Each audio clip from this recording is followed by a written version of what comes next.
Jā, sveiciens visiem skatītājiem. Prieks būt atkal kopā ar jums.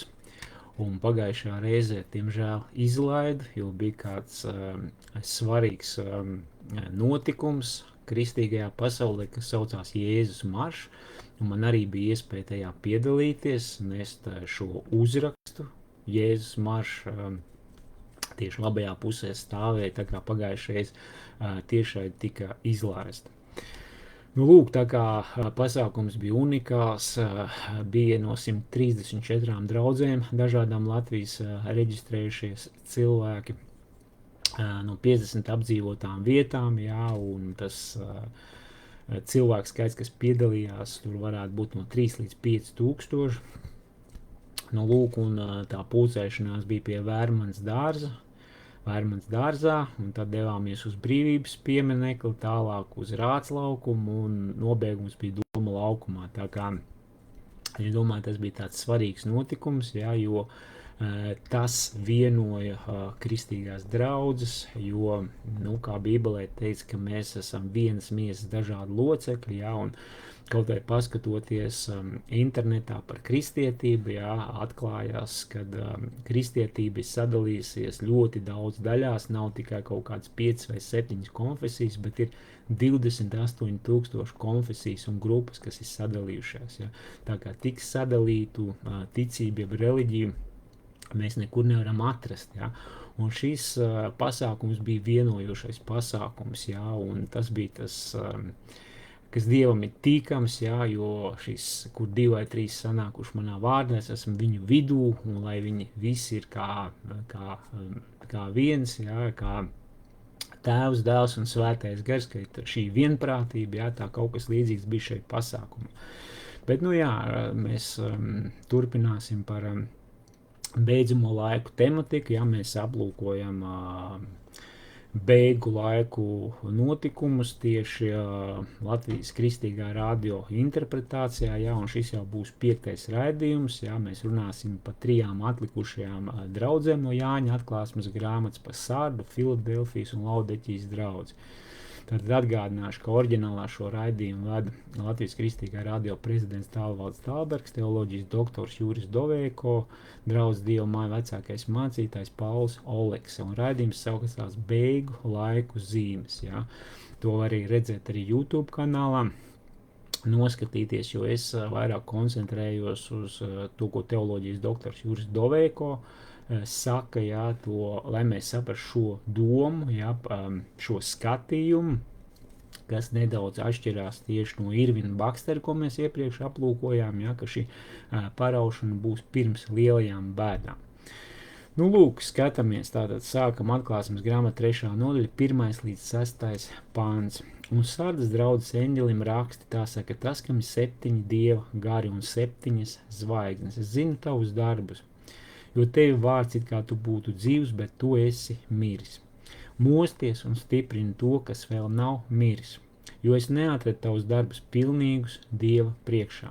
Atceries, ka tu esi saņēmis un uzklausījis mācību, un tad nu turi to un atgriezies.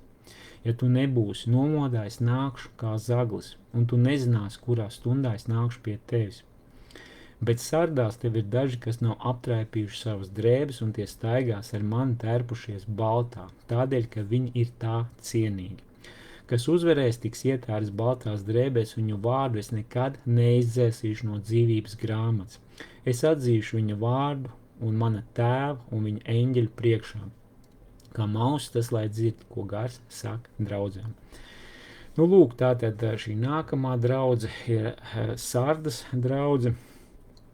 Un tātad tas vēstījums, jā, no Dieva caur Jāni, konkrētai vēsturiskai draudzē, kas atrodas Mazāzijā, viss šīs 7 draudzes atrodas Mazāzijā, mūsdienu Turcijas teritorijā, ja, kas atrodas savukārt pie Eifrates upes. Mēs zinām, šie beidzamie laika notikumi būs ap Eifrates upi, šis 3. pasaules karš.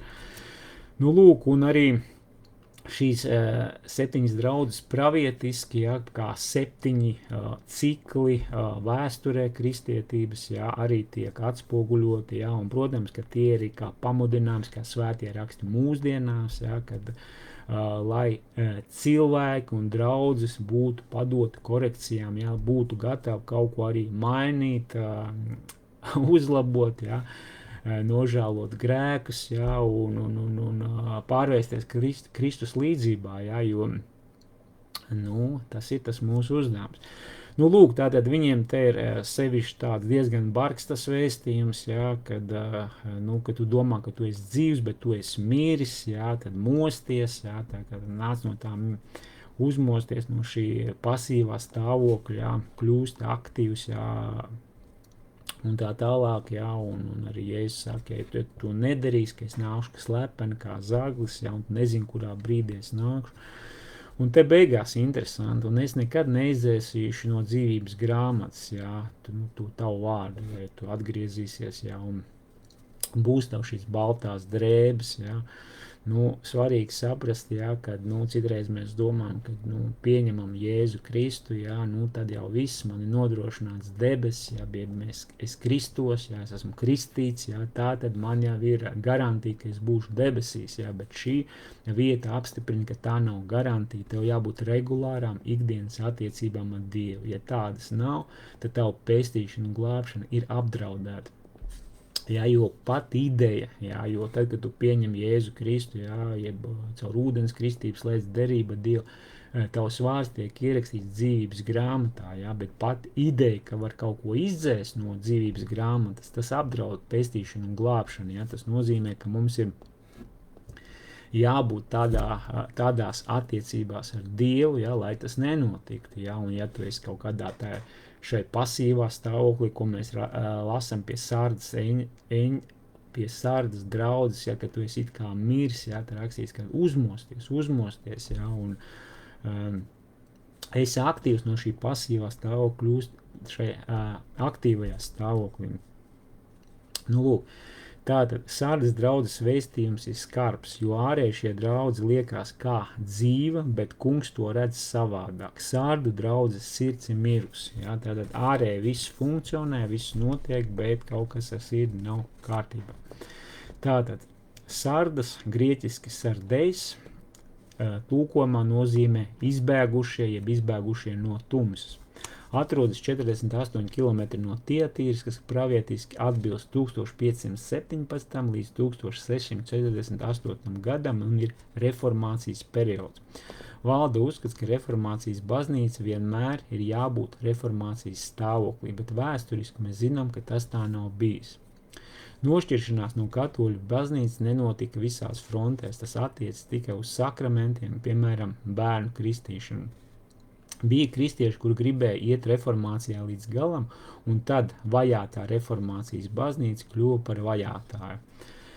Lūk, tātad vēsturiski pravietiskais skatījums ir, jā, tātad tas reformācijas periods, jā, kas bija ļoti, mēs varam teikt, savulaik atmoda tā bija baznīcā, jā, kad bībeles tika tulkots dzimtajā valodā, pirms tam tā bija svešu valoda, tā bija latīņu valoda, un vienkārši cilvēki nevarēja saprast, par ko iet runa, ko runā, viņi vienkārši piedalījās rituālā, bet bez izpratnes. Ja? Un tad Mārtiņš Luters teica, ka vajag to darīt saprotam, cilvēkiem vajag lasīt Bībeli, Dievu vārdu saprotamā valodā. Viņš sāka tulkot Bībeli vācu valodā.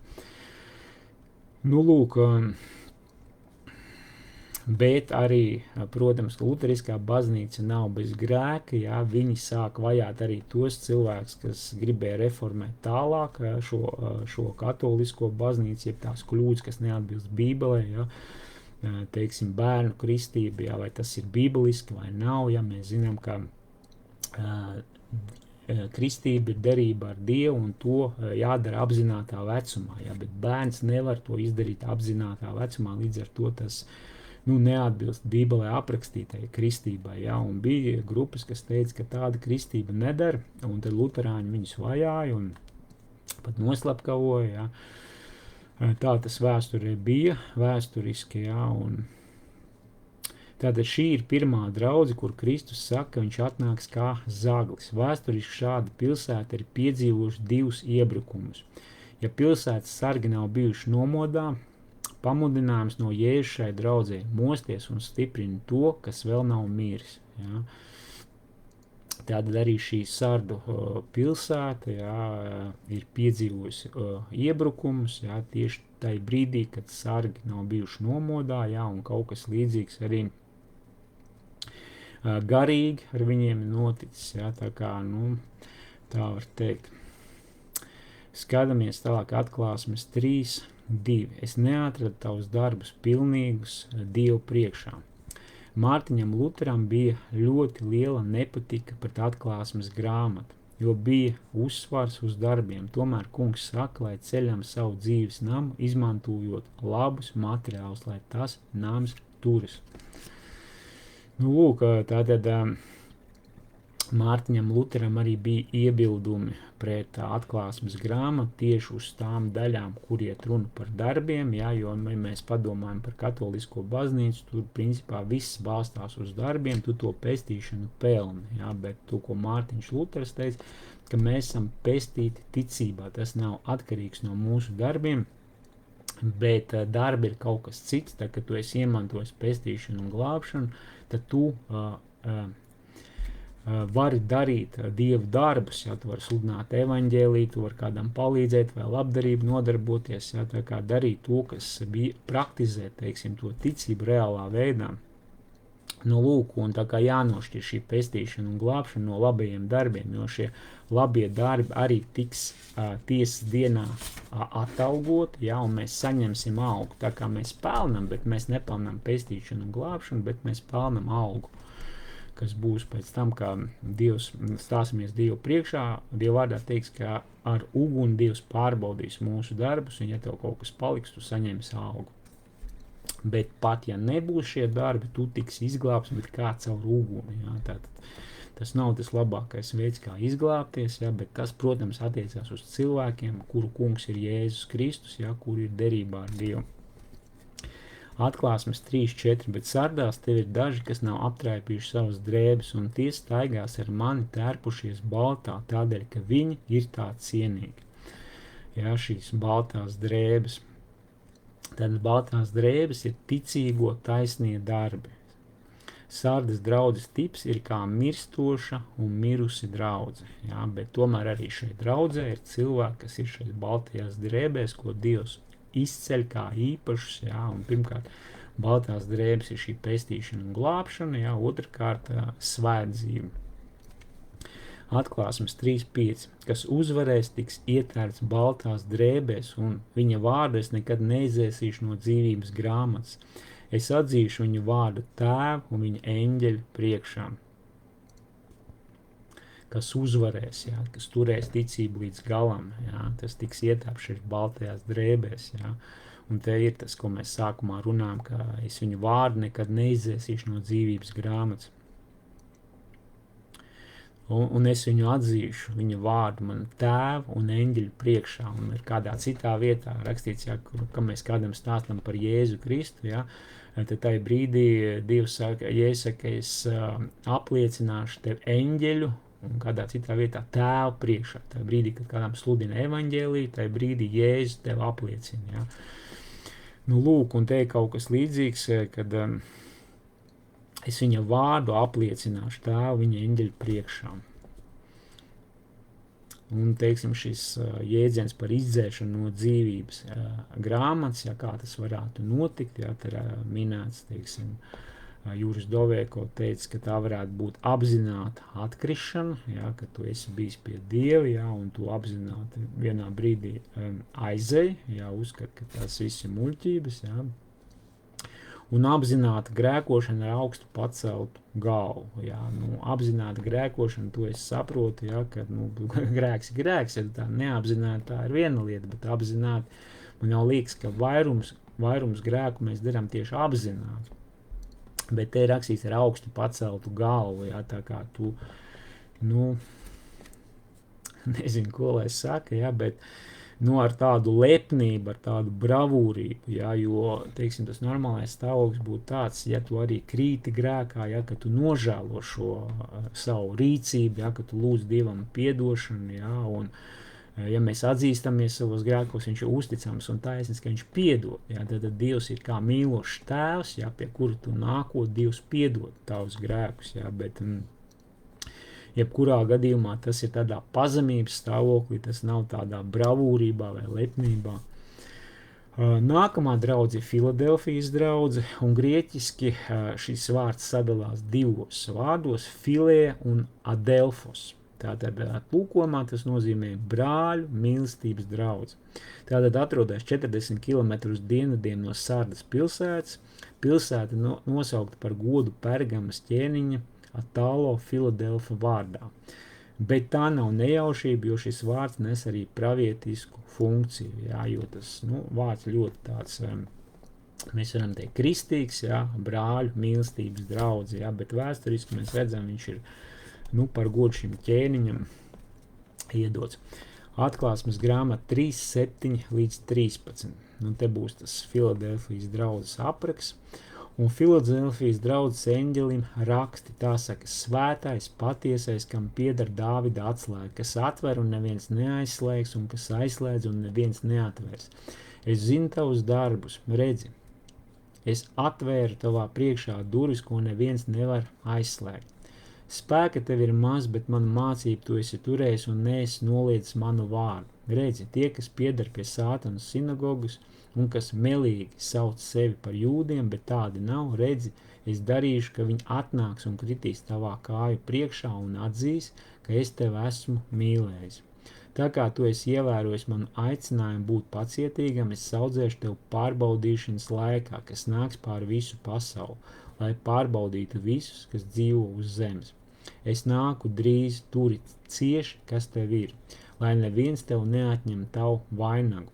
To, kas uzvarēs, es likšu uz pīlāra sava dieva templī, un viņš nekad no tā neaizies, un es rakstīšu uz viņu sava dieva vārdu un sava dieva pilsētas jaunās Jeruzalemes vārdu, kas nonāks no debesīm, no mana dieva, un rakstīšu arī savu jauno vārdu, ka maus, lai dzird, ko gars saka draudzēm.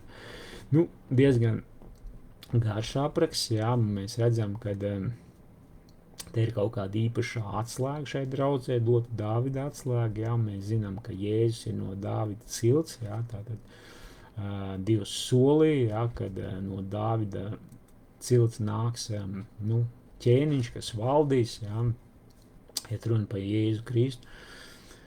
Lūk, un tad ir apraks šai draudzē, jā, arī saudzēšu tev pārbaudījumu laikā, tad par kaut kādu pārbaudījumu iet runa.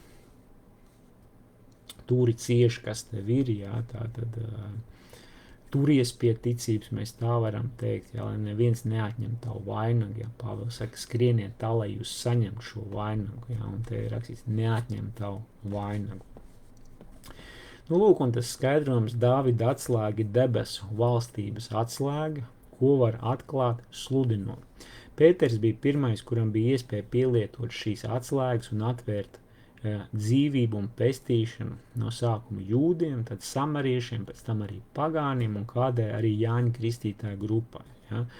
Mēs zinām, ka vasaras svētku dienām svētais gars nāca pār mācekļiem, ja, kad viņi piepildījās ar svēto garu, viņi sāk runāt jaunās mēlēs, tad viņi izgāja ārā un Pēters teica šo savu pirmo sprediķi, ja, viņš teica, jūs esat viņu piestuši krustā, ja, viņš tā kā apvaino jūdus, jā, jūdu tauta, ka viņi bija par to, lai Mesiju piesistu krustā, jā.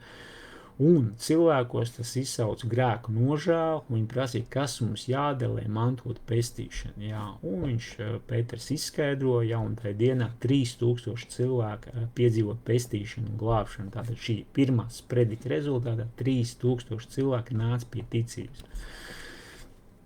Lūk, un tā ir tā Dāvida atslēga, jā, ko caur svēto garu dabūja Pēteris, jā, un viņš nav ekskluzīvs, arī pārējie apustuļi, viņi bez tam gāja un darīja tās pašas lietas, ko Jēzus darīja, dziedināja slimos, augšām cēla mirušos, jā, dzina demonus ārā. Šī tā vara, ko Dievs ir devis ikvienam kristietim, tikai jāmācās to lietot. Lūk, šo Filadelfijas draudzi pravietiski var raksturot kā misionāru periodu draudzi. Ja? Tātad tas ir periods no 1649. līdz 1900. gadam. Šai laikā draudzi veic lielas misijas uz pasaules malām. Ja? Arī Cincendorfs, mēs zinām, Viņam bija šīs brāļu draudzes, kas arī uz Latviju atbrauc 17. gadsimtā, un šie misionāri mācījās latviešu valodu, strādāja vienkāršu darbu amatnieku, un pēc tam šiem cilvēkiem sludināja evaņģēliju jau dzimtajā latviešu valodā, un Latvijā šajā reģionā cilvēki piedzīvo pestīšanu un glābšanu, krogi tika aizslēgti, un kristietība piedzīvoja tādu eksploziju, mēs varam teikt, kādi saka, ka tā ir vēsturē lielākā atmode, kad tik grandios, tik vērienīgi tas notika.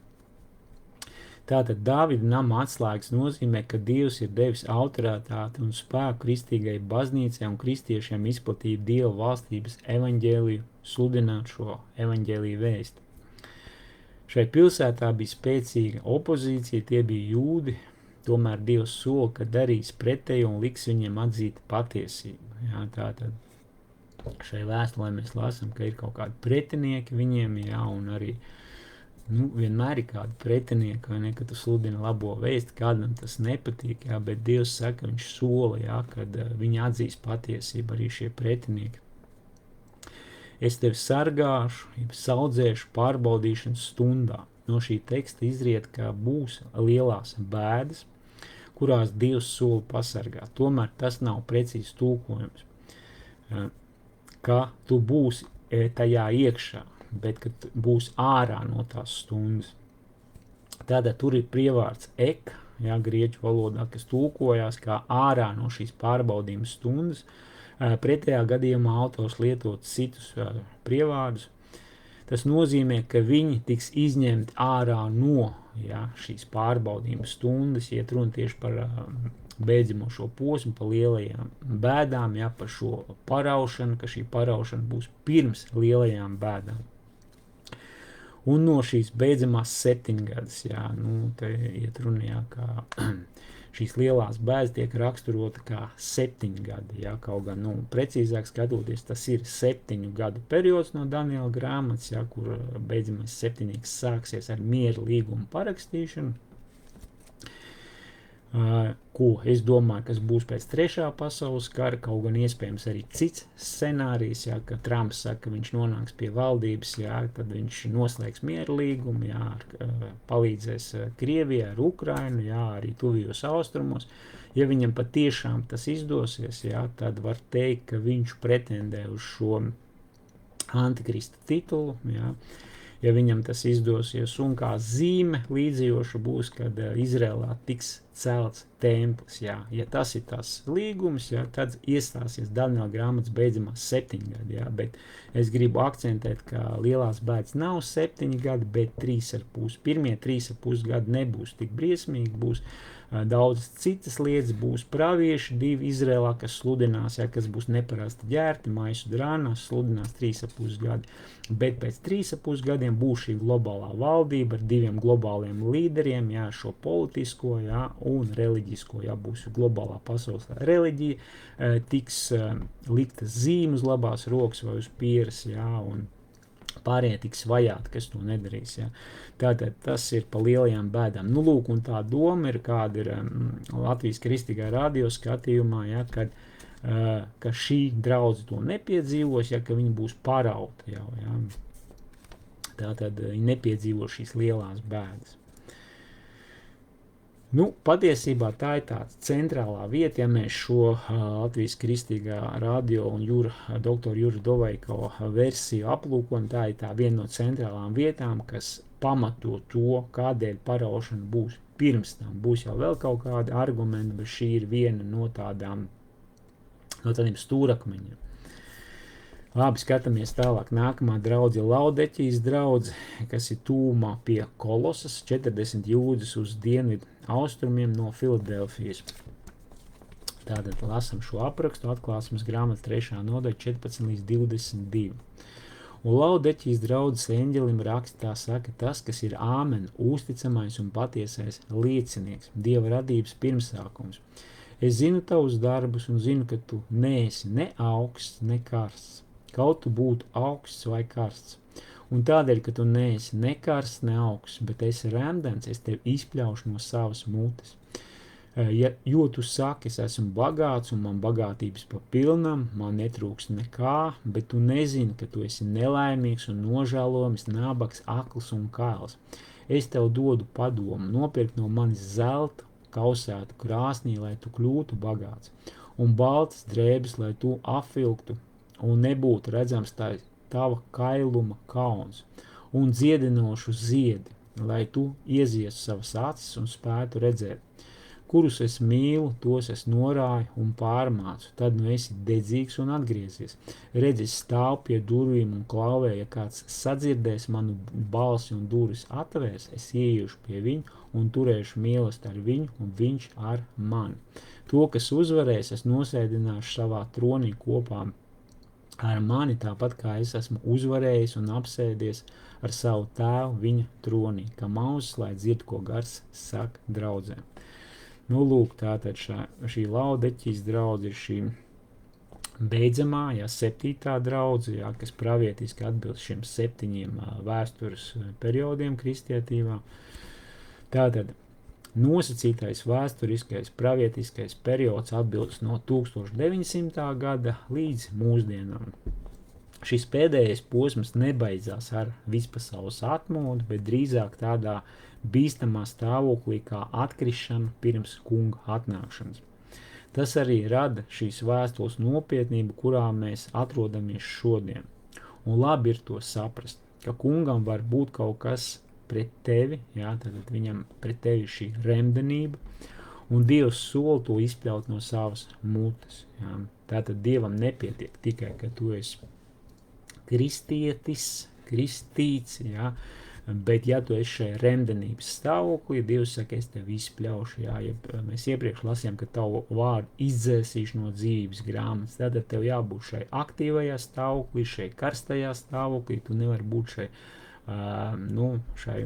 atzišušā remdenības stāvoklī, jeb miegas stāvoklī. Nu, lūk. Tātad tas ir tas beidzamais periods, Nu, lūk, tātad tas nebeidzās ar atmodu, bet ar atkrišanu, un mēs zinām, ka pirms šīs globālās valdības, pirms šī globālā līdera, kad Jēzus dod zīmi, kad no sākuma būs atkrišana, un tad parādīsies grēka cilvēks pazušanas dēls, iet runa par šo globālo līderi, kas vadīs šo globālo valdību. Tad pirms tam būs atkrišana, tas saskan ar šo periodu, ko mēs tikko runājam, ar šo Laudeķijas draudzes periodu, kurā mēs ar jums arī atrodamies, tādā pravietiskā skatījumā. Nu, lūk, un tātad šis vārds Laudeķija var grieķiski Laodikeja, tulkomā nozīmē tauta, tiesāt, tiesības, ja mēs varam tā formulēt, ka tās ir cilvēku tiesības. Un tas ļoti atbilst tieši mūsdienām, kad visi runā par cilvēku un cilvēku tiesībām, ka cilvēks ir visa priekšgalā, un pats svarīgākais. Tātad mūsdienās mēraukla nav Dieva vārds, bet gan cilvēks, kas tiek novests līdz pat lopa līmenim, bet viņa status līdz Dieva līmenim. Cilvēks visi centrā, mūsdienās, bet vēsturiski skatoties tā, tas, ļoti īsts periods, tas patiesībā tikai mūsdienās, ka ir iespējams, jo nebūtu cilvēks, nebija tas visa centrā un pats galvenais, jo tomēr cilvēku domāja vairāk, kas būs, kad šī dzīve beigsies, jo dzīve varēja, katra diena varēja būt kā beidzamā, un cilvēku domāja, kas būs tālāk. Tātad, kāpēc Dievam ir labāk, ka tu esi augsts, nevis remdens, Tātad remdenība ir sliktāka nekā augstums, ka tu esi augsts. Ja tu esi remdens, tu vari maldināt sevi un arī citus. Kā piemērs tika minēti padomi laiki, ka padomi laikā zināmā mērā bija vienkāršāk, jo cilvēki noliedz Dievu, smējās par Dievu, To mēs varētu raksturot kā šo augstumu periodu, kad cilvēki bija vai nu augsti, vai nu karsti, un bija cilvēki, kas arī padomu laikā ticēja, un viņi bija gatavi maksāt par savu ticību, un zaudēja karjeru, varbūt kāds nonāca cietumā vai tika nogalināts. Bet tagad ir tāds laiks, ko varētu raksturot, ka ne šis, ne tas, jā, tad vajāšanas nav pasaulē, arī ir it kā ticīga, jā, to mēs varam pielīdzināt tai līdzībai pa vardi, jā, kas tiek vārīta, jā, un viņa pamazām tiek sildīta, jā, līdz viņa uzvārās, jā, tā mēs varam raksturot šo laiku, kurā mēs ar jums dzīvojam, jā, ka ne šis, ne tas, jā. Tātad Dievs saka, esi vai nu augsts, vai nu karsts, tātad esi vai nu pār, vai nu pret, jā, ne šai tādā, stāvoklī, jā, nominālā, ka tu skaities kristietis, skaities kristīts, jā, bet patiesībā tev ar kristietību vai ar ticību nav nekāds sakars, jā, nedar šī nominālā ticība, jābūt dzīvai ticībai, jābūt dzīvam attiecībām ar Dievu, jā. Tātad šim periodam ir raksturīga arī kāda maldu mācība, kas zinām kā labklājības evaņģēlijs, kurš ir iemācījis cilvēkiem, ja tu esi svētīts, tad tev jābūt līdzīgi kā Abrahamam, jābūt bagātībai, kur norāda uz tavu svētības pakāpi. Un tātad viņa aizmirst par Smirnas draudzi, jā, kurai bija gan bēdas, jā, skaudras bēdas, jā, gan liela nabadzība, jā. Un Dievs to izceļ kā bagātību, ja, šo nabadzību un bēdas kā bagātību. Tātad Laudeķijas draudzē fokus bija vērsts nevis uz mūžības lietām, bet gan uz zemes lietām. Viņiem trūka garīgās bagātības. Lūk, tāds skaidrojums, ja, par šo Laudeķijas draudzi. Un tālāk Dievs dod padomu šai draudzē, Atklāsmes 3.19, kurus es mīlu, tos es norāju un pārmācu, tad esi dedzīgs un atgriezies. Jā, tātad tas nozīmē, ka Dievs fiksē problēmu, jā, un viņš piedāvā risinājumu, jā, un šai draudzē, konkrētiem cilvēkiem, jā, viņi varēja atsaukties uz šo Dieva aicinājumu, mainīt kaut ko, atgriezties.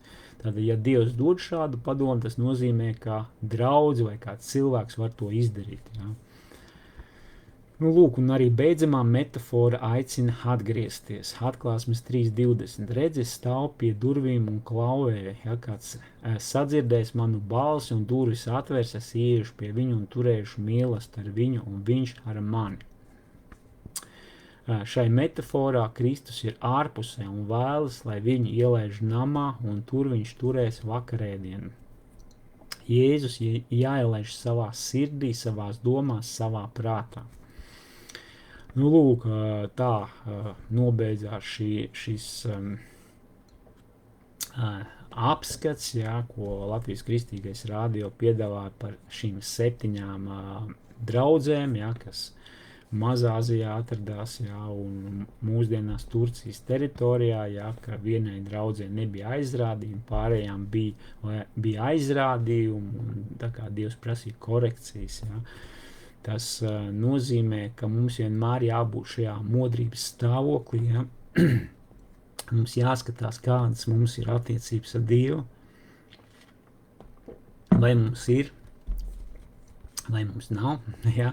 Katram sevi ir jāizvērtē, ja? Un jābūt šīm dzīvajām attiecībām ar Dievu, jo kādā vietā Dievs saka, es tev nekad neesmu pazinis, jā, iedomājies, ka cilvēki būs gājuši baznīcās, jā, un tur kaut ko ziedojuši varbūt, jā, un ja es saku, es jūs nekad neesmu pazinis, jā, kā tas ir iespējams, jā, un tas ir iespējams, jā, tu esi vienkārši ķeksīšu pēc to dari, jā, tātad, ja tu kaut ko dari to ticībā, jā, jo, teiksim, es apmeklēju dievkalpumus tāpēc, ka, lai apliecinātu savu ticību, jā, nevis es to daru, ka es ļoti to gribu vai man patīk, jā, bet es esmu kristietis, es piedaru, mans kungs ir Jēzus Kristus, es nepiedaru sev, es piedaru viņam, un es to apliecinu ar kaut kādu darbību.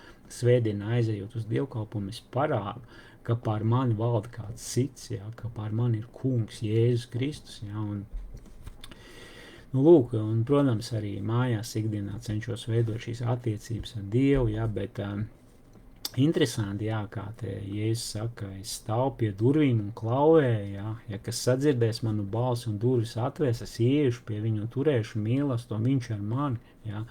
tas ir gan tai draudzē vēsturiski, ko mēs tikko runājam, gan arī katram personīgi, ja, kā varbūt tu vēl nepazīst Jēzu Kristu kā savu kungu un glābēju, ja, tad mēs varam teikt, ka arī pats Jēzus, pats Dieva dēls, ja, stāv aiz tava nama durvīm un klaudzina. Ja, viņš klaudzina pie tavām sirds durvīm, viņš gaida, ka tu tās atvērsi. Un ja tu tās atvērsi, tad kungs Jēzus ienāks tavā sirdī, ja, un tu varēsi piedzīvot šo pestīšanu un glābšanu, jeb jaunpiedzimšanu. Tas ir ļoti svarīgs moments, ja, ko ir jāpiedzīvo katram vienam, ja. Un katram vienam ir šāda izvēle, ja, tādēļ Dievs sūtīja savu dēlu Jēzu Kristu, ja, kurš bija bez grēka, ja, vienīgais pasaules vēsturē bez grēka, ja, bet kurš uzņēmās mūsu grēkus un mira pie krusta. Ja. Un tādēļ katram vienam cilvēkam, kamēr viņš dzīvo uz zemes, ir šī izvēle, kur pavadīt mūžību. Ja. Vai nu uz zemes, uz zemes mēs visi esam, bet pēc šīs zemes dzīves, vienalga mēs ticam vai nē, mēs sastapsimies ar Dievu. Un Dievs mūs tiesās, ja, pēc mūsu darbiem, ja, un pēc mūsu darbiem Dievs nevar mūs attaisnot, tāpēc, ka mēs esam grēcinieki, un mums kā grēciniekiem pienākas sots. Sots saucās Elija, jeb mūžīgā uguns ezers, ja, kas ir domāta vēlnam vai kritušiem eņģeļiem, bet grēku dēļ cilvēki, diemžēl, dodās uz Eli. Tā ir tā realitāte, par ko Bībele runā. Un tādēļ Dievs sūtīja savu dēlu Jēzu Kristu, kurš mira, kurš uzņēmās šos mūsu grēkus, lai Dievs varētu attaisnot tik vienu, kas pie viņa griežās, kas viņu pieņem. Ja? Un Bībelē teiks, ja tu sirdīgi ticēsi un ar muti apliecinās Jēzu Kristu par savu kungu, tu tiksi glābts. Tātad pirmais šis solis ceļā uz pestīšanu ir pieņemt Jēzu Kristu, atzīt, ja, ko viņš ir izdarījis pie krusta un lūgt, lai tas attiecās uz tevi, lai Jēzus Kristus ienāk tavā sirdī, lai tu atdari savas sirds durvis viņam. Un to mēs parasti darām caur lūkšanu. Ja? Un tā kā, ja tu vēlies šo pirmo soli spērt pretī Dievam, tu vari kopā ar mani skaidīt šo lūkšanu un pieņemt Jēzu Kristu. Saki tā, Dievs, es tev pateicos par tavu dēlu Jēzu Kristu. Es lūdzu Jēzu Kristu. Ienāc manā sirdī. Lūdzu, piedod visus manus grēkus. Un esi mans kungs un glābējs. Es vēlos mūžību pavadīt kopā ar tevi, Jēzus vārdā. Amen. Nu, lūk, tas ir pirmais solis pretī Dievam, tas ir jā vārds Dievam, jā, un jūs zinat, kā pie altāra vīrs un sieva, viņi saka jā vārdu, jā, tā līdzīgi šī lūkšana, jā, tu pateici jā vārdu Dievam, bet tālāk jāsako šīm attiecībām ar Dievu ikdienas, jā, un es iesaku rezervēt kaut kādu laiku Dievam, ja, katru dienu varbūt tās ir 5 vai 10 minūtes, ja, un sākt ar lūkšanu, varbūt pāris teikumus pateikt, kas nāk prātā vai sirdī, ja, pateikt Dievam, un tālāk atrūt Bībeli, ja, īpaši jauno derību, jo sākot ar Jēzu Kristu mēs dzīvam jaunajā derībā un sākt lasīt katru dienu 1 vai 2 nodaļas. Tā arī ir komunikācija ar Dievu, ja, tas ir ļoti svarīgi, ka tu uzzinās, kāds ir Dievs, ja, no svētiem rakstiem.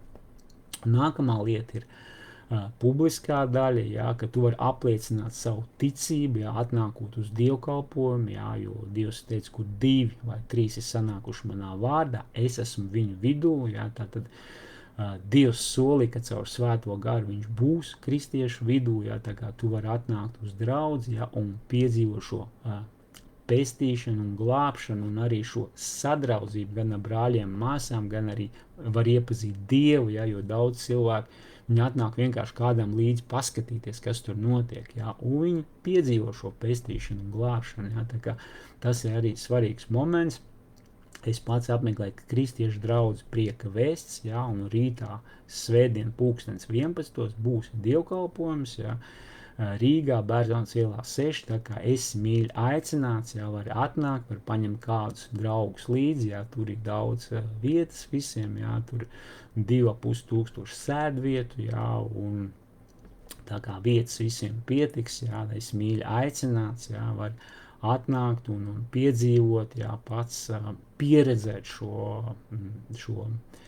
tikšanos ar Dievu, ja mēs tā varam teikt, jā, tā kā es savā laikā to piedzīvoju. Tā kā, nu tā, mēs apskatījām, mazliet pārskrējām pāri šai tēmai, tad nākošais turpināsim, jā, šo tēmu, būs 13 raidījumu cikls, jā, šodien mēs 5. Nobeidzam, nākamreiz būs 6. jā, un pēc tam jau mēs varēsim izvērtēt, jā, uz ko balstās šī Jūra Doveiko, jā, un Latvijas Kristīgā radio versija tieši pa beidzamajiem laikiem, pa Jāņa atklāsmes grāmatu. Tā kā paldies visiem skatītājiem, lai Dievs jūs svētī līdz citai reize. Atā.